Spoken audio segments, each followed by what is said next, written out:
I don't need to look anywhere for like questions or like. No, so I will be providing the questions.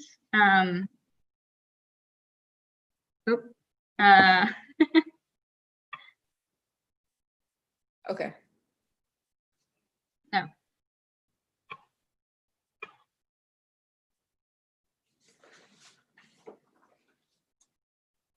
That's fine, Fig, you can go ahead.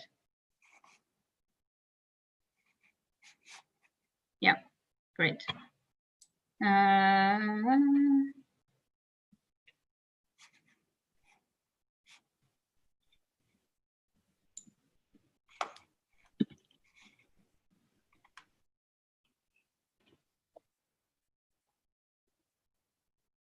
Okay, I think we're on.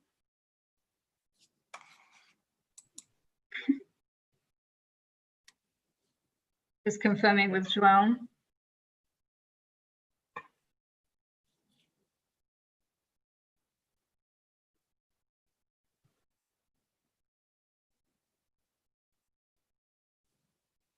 Okay, apparently everything's working and we're all live. Hello everyone, and a warm welcome to our very first virtual primate conversations. I would like to share a few quick announcements before we start. Our virtual editions will be slightly different from the normal in-person seminars for those of you who joined us in Oxford. The talks will be around 20 to 30 minutes long, with around 15 minutes for questions. And everyone is welcome to send their questions through the YouTube chat, both during the talk and during the question time. Since this is the first for us, we may experience a few technical issues, so please bear with us if this happens. And today we are delighted to welcome our first virtual speaker, Maegan Fitzgerald. Maegan is a PhD researcher at the Wildlife Research Center of Kyoto University.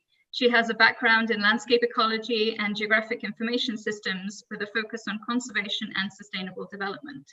She first visited the Nimba Mountains in Guinea in 2012 as a research assistant on the long-term study of Serinbara chimpanzees under Dr. Kathleen Coops, where she forged a connection with the landscape, wildlife, and the local community. As of 2017, Maegan has returned to Nimba to conduct her own research, focusing on identifying strategies in which conservation and socioeconomic development can evolve together and sustainably. Part of this research also investigates how GIS and other new technologies such as camera traps and unmanned aerial vehicles can be used to aid conservation efforts. And in addition to her primatological work, she has also been involved in several research projects in her home state of Texas, including the conservation of monarch butterflies, as well as landscape management and restoration of native biodiversity. Maegan, thank you so much for joining us, and over to you now. Thanks, Katharina, and thanks for having me and inviting me to give a talk. I'm going to talk about technology that we're using for research and conservation in Nimba. Research in Nimba was really established by Dr. Coops, Kat Coops, in 2003. And really, she got a lot of work started in the Nimba Mountains. And I will be giving an overview of how we're using technology to aid in research and conservation.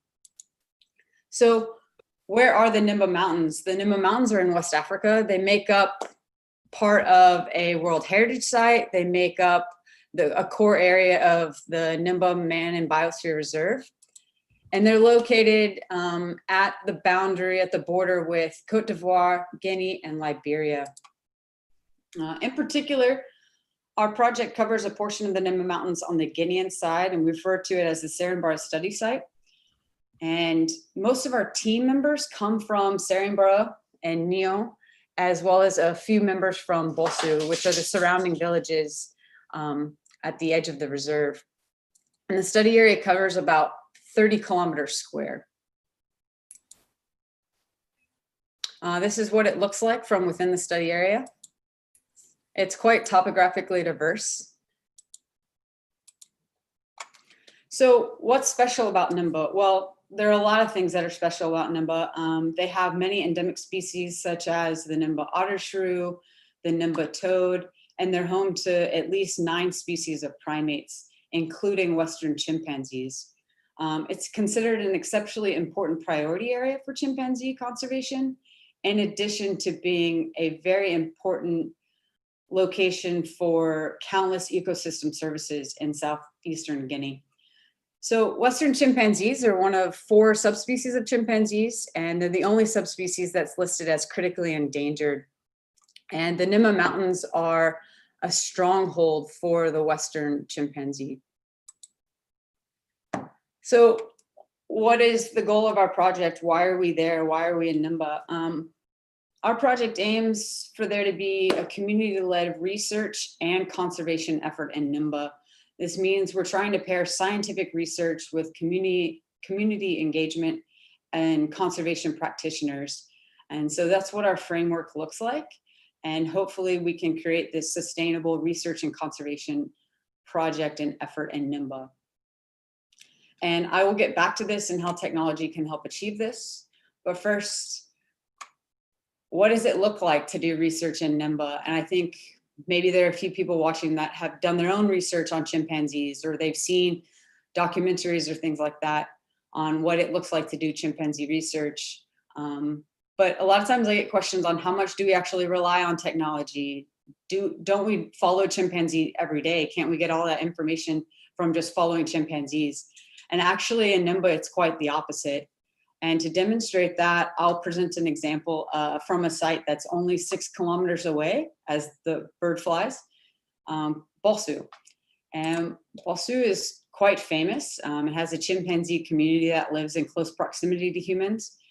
The chimpanzees are habituated and they've been studied for over 40 years. So Katerina has been to Bossou, Susanna, and many, many others. And researchers, as well as tourists, are able to actually follow chimpanzees and observe chimpanzees on a daily basis.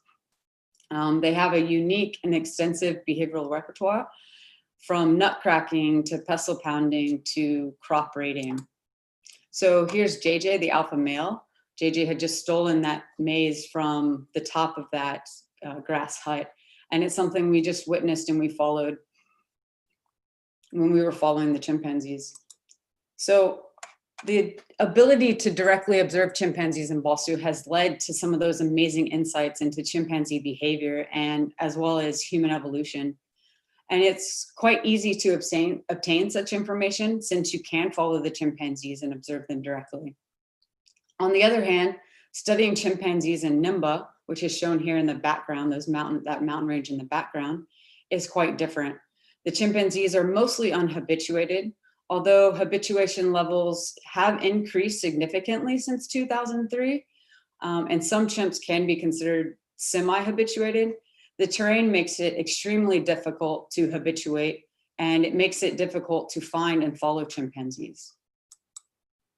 So here's an example, a video showing what it might look like when we do hear chimpanzees and we might have the opportunity to directly observe them. Oh.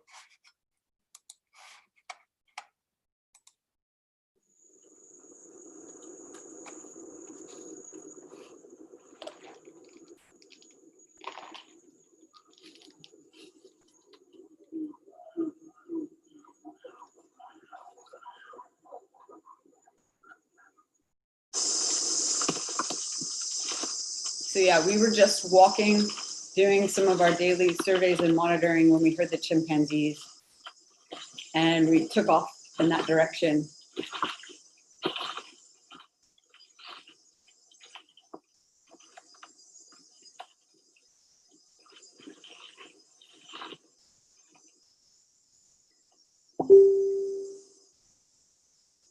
We thought we'd lost them, we hadn't heard them, and so we just kept going. And then with a little bit of luck, some skill, but I would say mostly luck, we saw them through kind of a hole in the vegetation. And so pardon the shakiness of the video, I'm doing some acrobatics to try to film through a hole in the tree.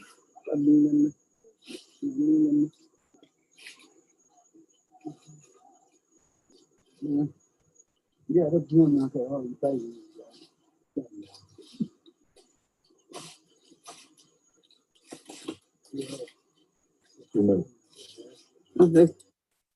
So apart from direct observations like that, which can be few and far between, much of the knowledge we have on chimpanzees and Nimba has come from traces such as nests, feeding remains, ant dipping sites, and fecal matter. So for example, we know that there are approximately 100 chimpanzees within the 30-kilometer squared study area because of genetic analyses that we're currently finishing up.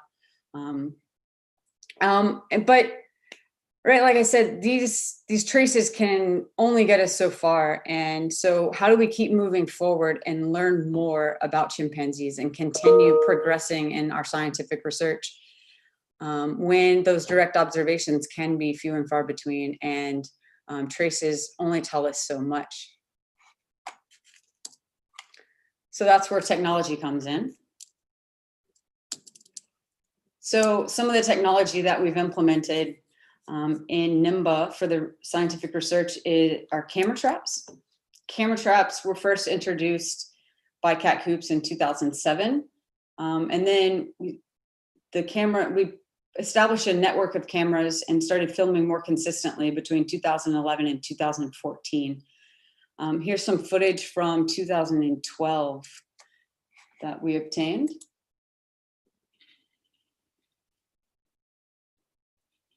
So the quality is good, but it's still quite low resolution, and it limits the type of analyses that can be done from such video.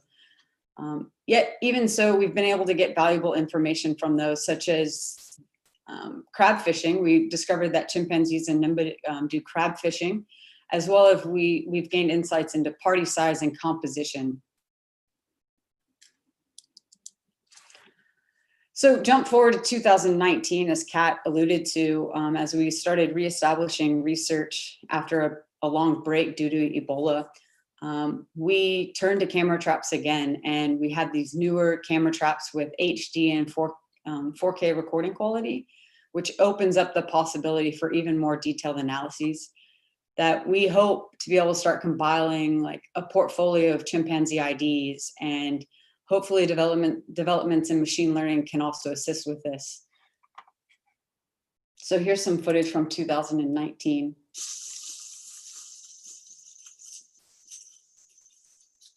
The quality is dramatically improved relative to the 2012 cameras. And we've already been able to, just by watching some of these videos, we've already been able to sort of identify and, I would loosely say, track some of the chimpanzees, especially these that investigate the cameras quite closely.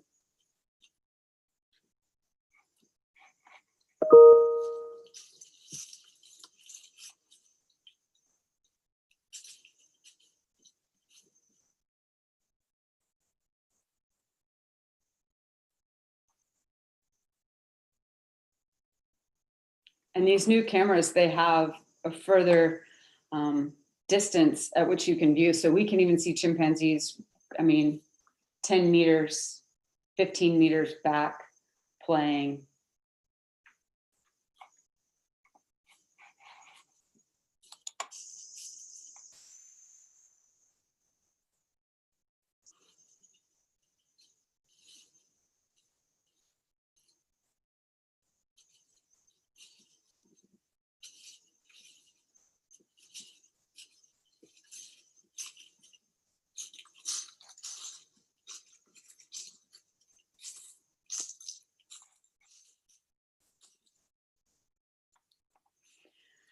We're pretty excited about the opportunities that these cameras are going to give us to learn a lot more about the chimpanzees in Nimba.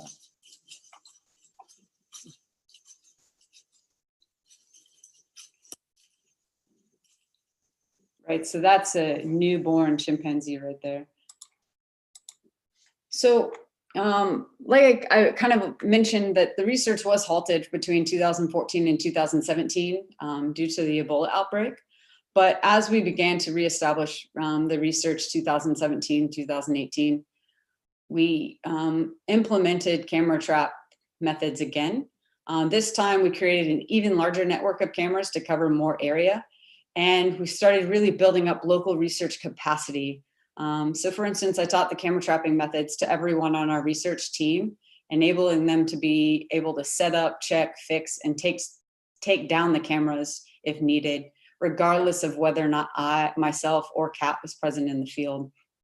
So in the end, this means the research is able to continue regardless of whether we're present. And as it turns out, when I left in February, this became really important given the COVID-19 pandemic. So our teams are still able to, taking the proper precautions, wearing masks and sanitizing the cameras and things like that, go out and still check the cameras, and we can still get some data on chimpanzees and other wildlife because they have increased their knowledge on how to really fix and service and check these cameras. So additionally, we started using new programs to store, organize, and more efficiently analyze data obtained by camera traps, not just for chimpanzees, but more generally biodiversity. And this is a program by the Zoological Society of London that was created. And we're starting to implement that. So it's still in its early phases, but it seems to be quite promising as a really efficient tool for organizing and then analyzing camera trap footage. So mobile data collection is another tool we're using, another technology that we're using. We're using it to increase local research capacity and autonomy as well. So in 2019, we started using a mobile data collection app called ODK Collect, and pairing that with an online platform called Kobo Toolbox. So forms are created in Kobo Toolbox on the computer. Those forms are then uploaded to a server, and using a mobile phone, you can download forms and surveys from the server and then go out into the field and collect and fill out these forms. And so collect data on chimpanzee, wildlife, hunting activities that include GPS points. You can include pictures, you can include whatever information really you want, in addition to the information that's asked in the form. And then after each survey trip, our research team can upload all the information they've collected back to the server, and I can access it immediately, including pictures, GPS points, and anything that they have decided to include in those survey forms. So this is a picture of Guanu and Yung practicing the use of those mobile data collection platform. So they're entering, we found that bench right there is a hunting trace that we found. And so they're entering the GPS information, they're entering other information like the age that they think that some of the traces are, and what habitat that we're in, what habitat type, and things like that. And we made sure that we use it, we developed this over about 1 month. So guides would collect data in the field, and they'd say, hey, Megan, we need, actually, I think you should also collect this information, or can you reword the question to be this? So we really made the survey forms very site specific and team specific for everything that we needed. We're also using remote sensing in GIS.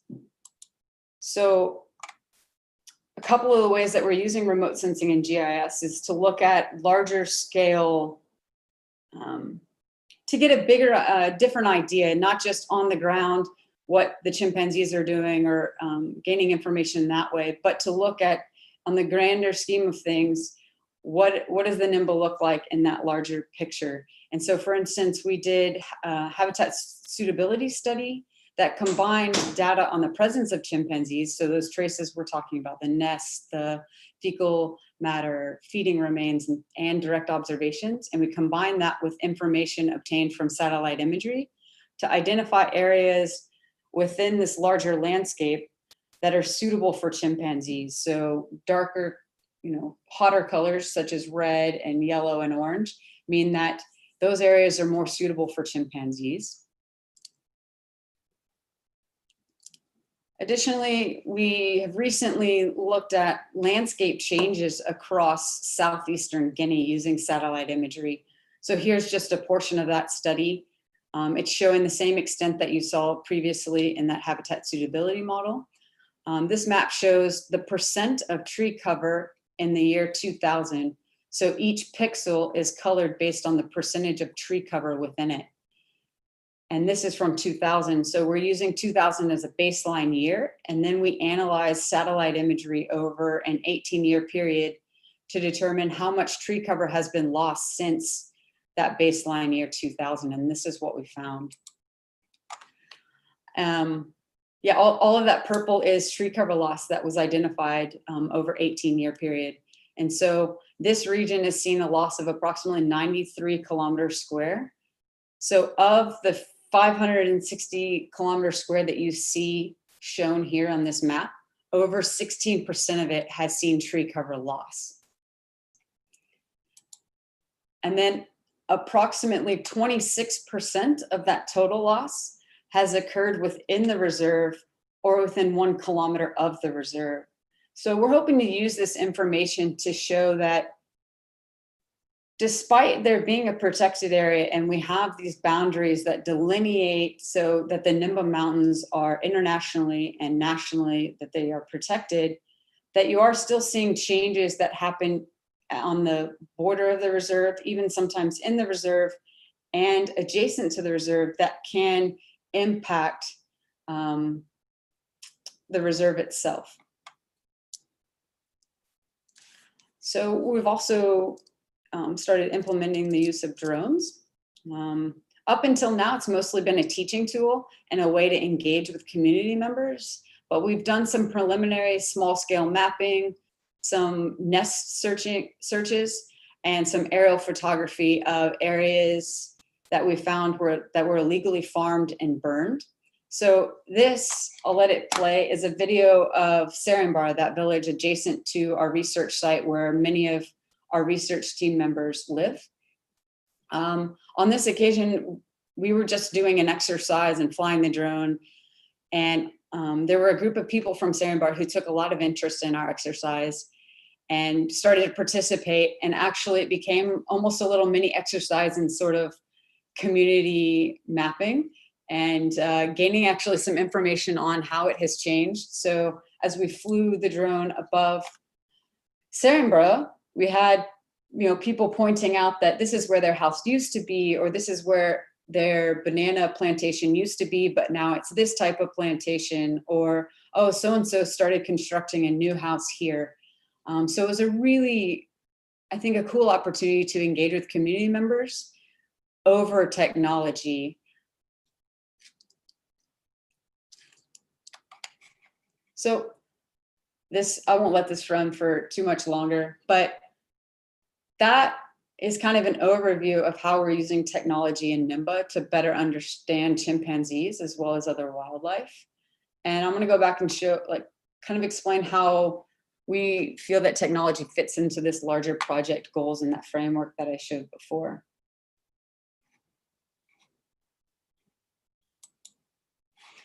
So can't have a quote, can't have a presentation about chimpanzees without Jane Goodall's, but I think it's an important quote. It says, we're coming up with new technology all the time that will enable us to get in greater harmony with nature.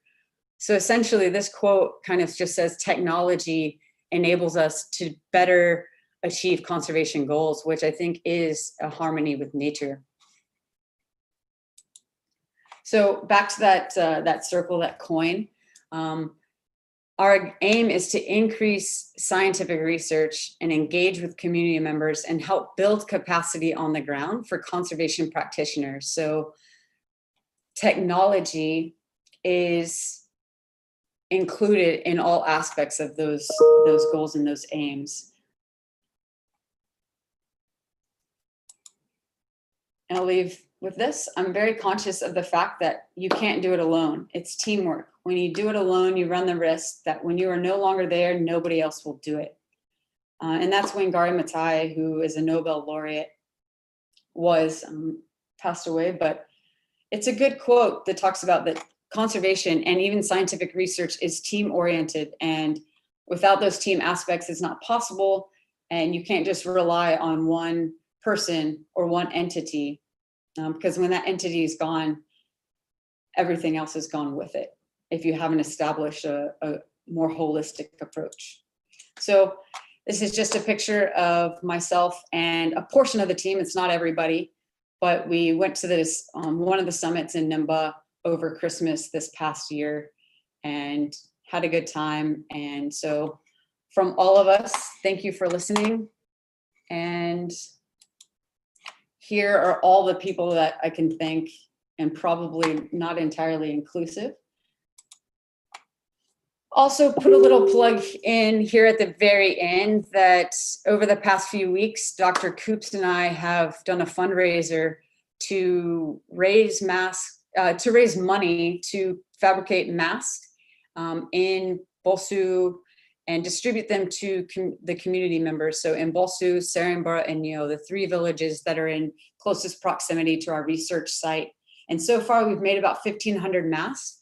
And we did receive a donation of some hand washing stations. So we're also allocating some of the money that we are raising, and we hope to raise even more, towards buying soap and other materials that can work with those hand washing stations, as well as making more masks.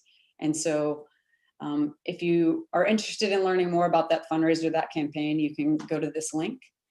And those are some of our team members wearing the masks that were made.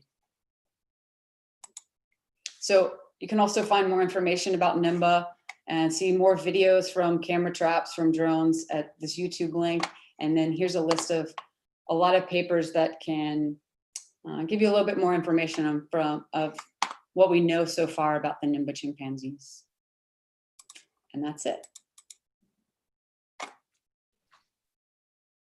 Fantastic, Maegan. Thank you so much for such a great presentation and a very interesting and important topic as well for conservation and primate research at this time. I'm going to move on to some questions. I think we've had a few from the YouTube channel. Again, just to let everyone know, everyone who's watching is welcome to submit their questions through the live chat on YouTube. And you can submit them throughout this conversation session. So we have our first question is, the chimps seem very interested in the camera traps. Do you think they are altering their behavior at all? Well, yes, I mean, they are altering their behavior because they are investigating a camera that wouldn't be there. So I think they do alter their behavior, but we have seen in some other videos, you know, 1 or 2 chimps might investigate the cameras and other chimpanzees ignore the cameras completely. So I think it's a little bit of both. Some chimps, their behavior alters. Other chimps kind of almost ignore and just keep going about their business. Great, thank you, Maegan. I guess I'll add just a question associated to that. Is, I guess, compared to actively following the chimpanzees, because obviously that also can affect chimpanzee behavior, do you think it affects it less potentially by using the camera traps instead of active following of the chimps? Yeah, that's a good question. I don't know. In Nimba, I mean, yeah, that's a good question. I don't know if it's necessarily a more or less, as it is it affects them differently. Right. Thank you, Maegan. Next question. You mentioned the use of AI in relation to the analysis of camera trap data. Could you explain a bit more about this? Is that Dan? I will partner with you, Dan. No, I'm just kidding. So, yeah, right now we haven't done it. Kat and I have looked into different options for what might be possible. So for instance, the study that Dan did and with members of your lab to look at the Bossou chimpanzee video archive. I know it's quite of a different situation when it comes to the fact that we don't actually know that we don't have an idea of the chimpanzees already. So we don't already know individual chimpanzees and then can't track them. But we're hoping that something similar is possible in the future, and looking into those possibilities, not just to identify this is a chimpanzee or this is a different type of animal, but to actually track and follow specific individuals across temporally and across space, across the camera trap network that we do have. Fantastic. Associated to that, there's also another to the camera trap, is whether you can estimate from camera traps how many chimps might live in Nimba and how large the population is. Yeah, so actually, are the slides still showing? Yes, they are. So I'll just go to that more info, because Kelly, another student that was doing some study in Nimba in 2011 with cat coops, did an entire analysis of the camera traps that we had up from 2011 to 2014, looking at what we can tell from camera traps and measuring chimpanzee party size and group composition. And so, yeah, we were able to get a pretty good idea of how many chimps were in Nimba. And then paired with the recent genetic analysis that we're doing and finishing up, the two match pretty well. And so we did figure out that there are about 100 chimpanzees within that 30-kilometer square area. Wonderful. Thank you. Okay. What do you think may be the key difficulties and most important steps to take to push further the project and achieve long-term goals for Guinea and the wild chimpanzees? Yeah, so I think actually especially given the current times, I think we're facing two challenges at the moment, and tackling those challenges will be important for a more sustainable long-term, even more long-term project. And that's funding and local research capacity that I've talked about. And because as we're seeing right now, and as we saw when there was the Ebola outbreak, foreigners have to leave the country or are not allowed into the country. And a lot of times when it comes to primate research site, not everywhere, but in many places, a lot of the research is driven by international researchers or people that may not actually live in primate range countries.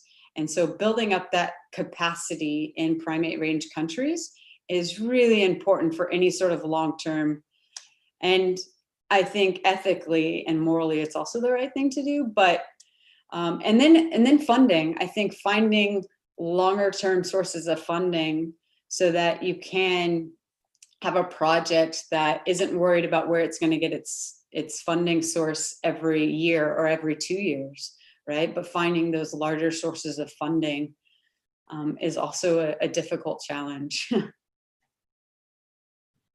Yeah, definitely. And it's something that I think a lot of us are considering and thinking about in different field sites and different primate field sites. It's a discussion that I think is being had throughout the primate community.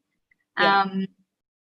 We have another, as also a lot of people have been saying, great talk, fantastic work. We have another question following on from the AI question that was given earlier, is have you tried to apply the same AI methods to drone data? Or I guess if you're thinking of potentially doing something with AI and drone data. Haven't considered it yet. Right now, all of our, what we're looking, in terms of my perspective in my current use of drones, is more for mapping. And so to extend some of the tree cover loss and land cover analysis study in sort of higher resolution, looking at what's causing changes, what's causing land use, what's causing land cover changes to happen, what are the drivers of that change. And so right now that's been the focus.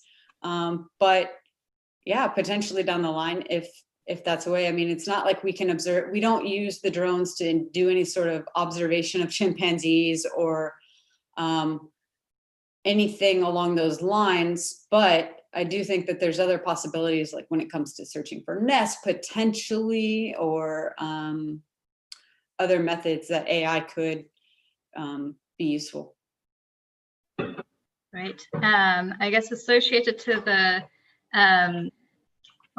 satellite or drone imagery, We have a question. Did you use the habitat analysis data to guide further chimpanzee surveys?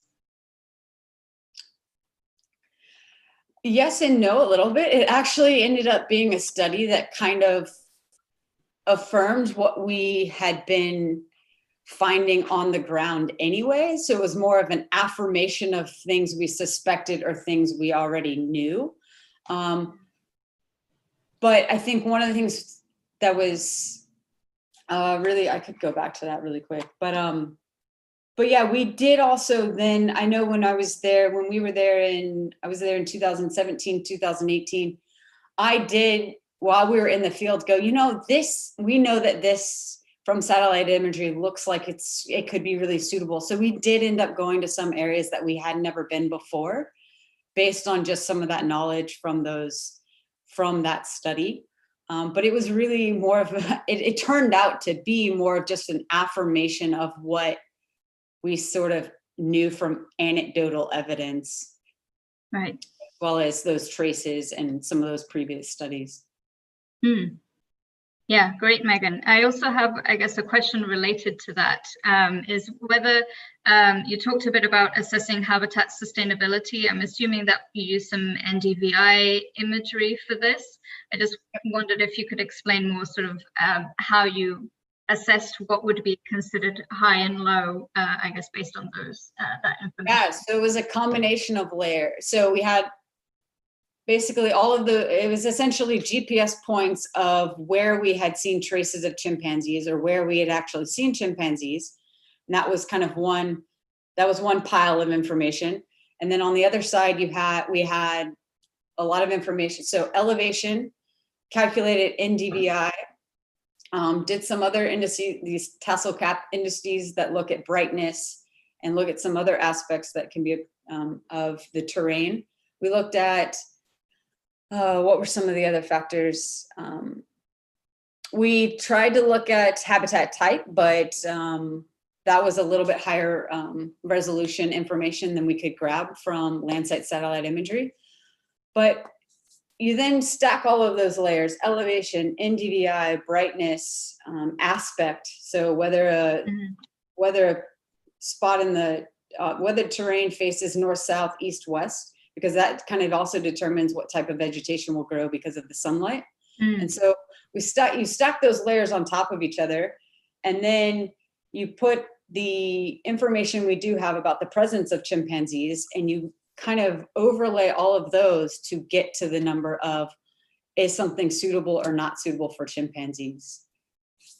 Great. So at each point, if you know a nest is located here, and that has an elevation of this, an NDVI of this, an aspect of this, this, and this, and you do that for all of the GPS points, you get an idea of a range of values that is sort of preferred, quote unquote, by chimpanzees and selected for, quote unquote, by chimpanzees. And then you can extrapolate that into other areas of the landscape. Great. Thank you, Megan. Yeah. All right, we have a few more questions. One is, has the novelty of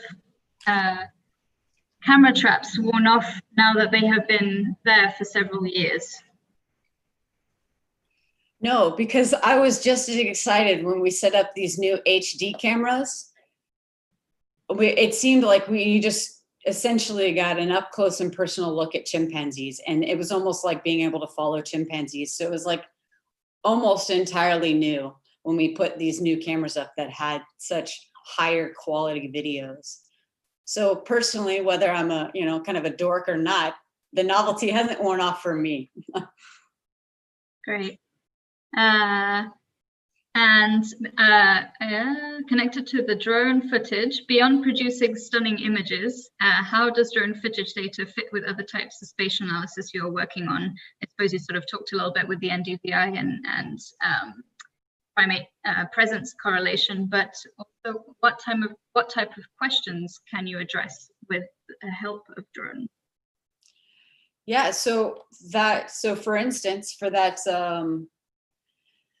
land cover analysis, of tree cover loss, that's all from satellite images from Landsat satellite data.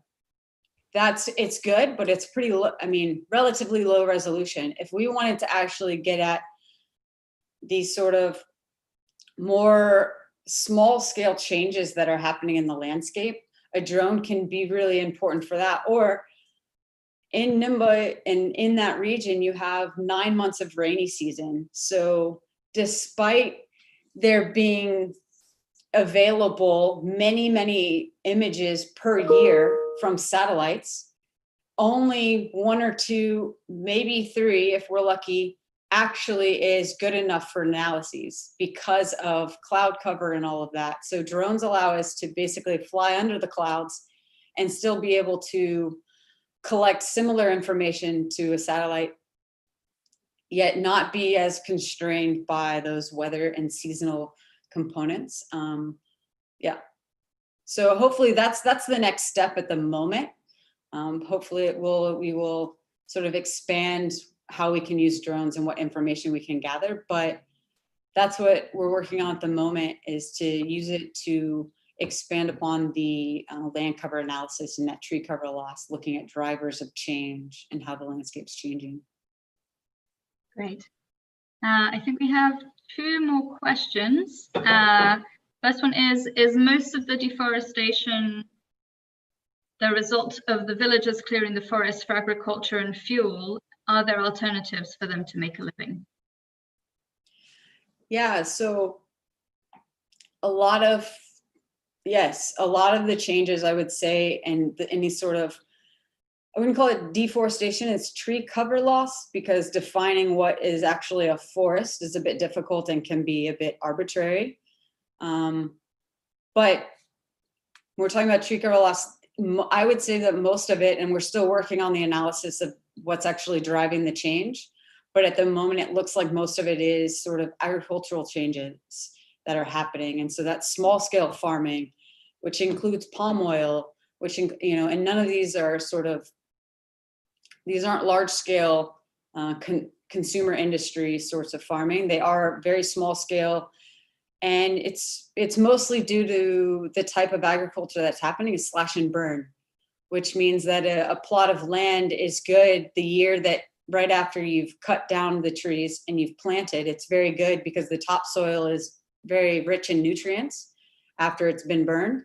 But then 2 years, 3 years later, you have maybe that soil is less productive and there's less nutrients there, and then you have a lot of erosion and runoff, and so people move to new plots of land. And so that is something that would be great if we could partner with other organizations and bring in some expertise and try to, if community members do want to find a new way to farm, and maybe it's, you know, less monoculture and a little bit more, you know, mixing of crops and things like that on the same plot of land, and some alternatives to slash and burn, we would love to be able to have that opportunity to sort of be a middle person to bring in some of that expertise and help community members if they're so interested in doing so.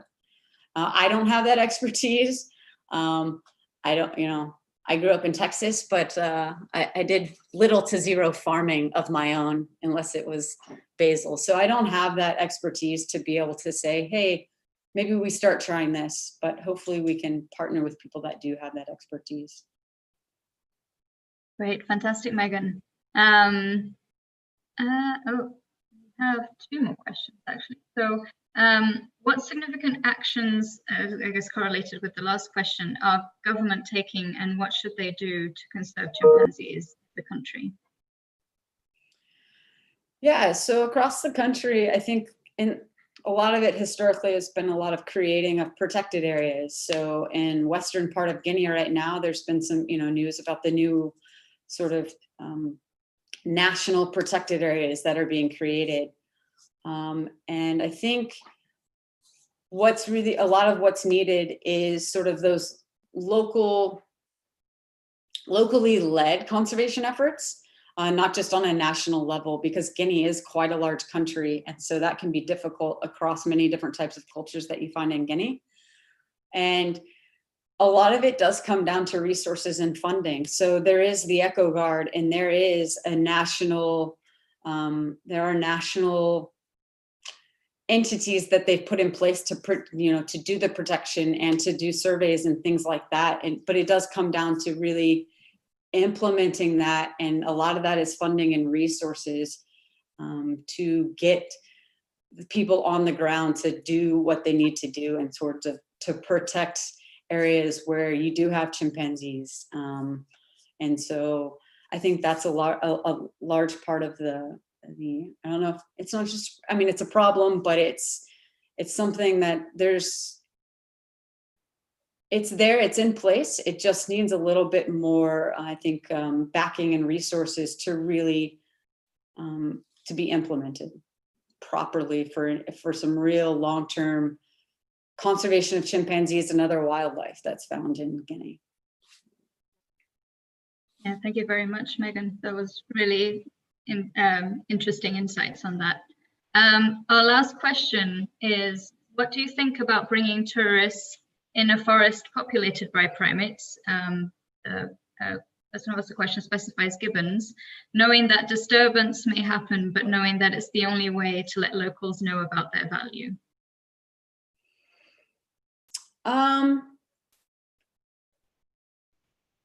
I think that tourism can be good when it's done right and when it's done properly, and when it is truly something that the communities are involved with and that they want. I wasn't sure, the question almost sounded like wanting local community members to be more aware of chimpanzee, or to be more aware of primates. Was that That's what it sounds like, to let locals know about the value of primates. So I think, so maybe I can just maybe take a step back from that. I think in the same sense that I wouldn't care about primates if I'm more concerned about sort of meeting my basic needs. And I think that's actually an interest, I mean,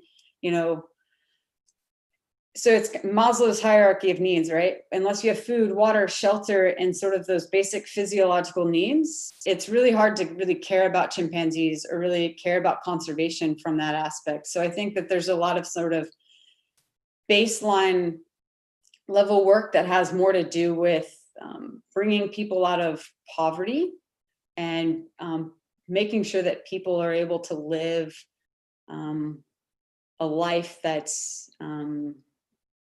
I don't know, rich, right? I think humans have to be able to live a life that's rich before we can really care about something like a chimpanzee, because I think chimpanzees are, cool, for lack of a better word, right? And they're very interesting, and they have a lot they can